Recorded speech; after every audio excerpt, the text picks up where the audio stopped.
ఉప ముఖ్యమంత్రి పవన్ కళ్యాణ్ రాక కోసం పిఠాపురం ముస్తాబవుతోంది. 3 రోజులు పిఠాపురంలో పర్యటించనున్నారు. 1, 2, 3వ తేదీల్లో కాకినాడ జిల్లా పిఠాపురంలో బస చేయనున్నారు. రోడ్డు మార్గంలో గొల్లప్రోలు మండలం గొల్లప్రోలులో సత్యకృష్ణ కన్వెన్షన్ హాల్లో పింఛన్ పంపిణీ కార్యక్రమంలో ఉప ముఖ్యమంత్రి పవన్ కళ్యాణ్ పాల్గొంటారు.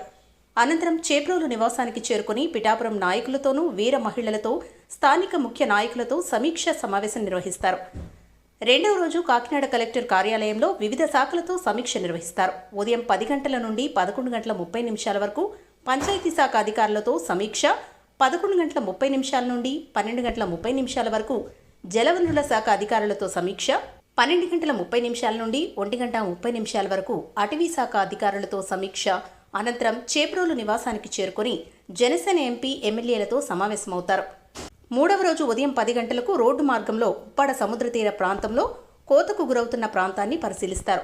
పిఠాపురం నియోజకవర్గ ప్రజలకు కృతజ్ఞతలు తెలిపేందుకు పిఠాపురంలో సాయంత్రం 4 గంటలకు వారాహి బహిరంగ సభలో పాల్గొంటారు.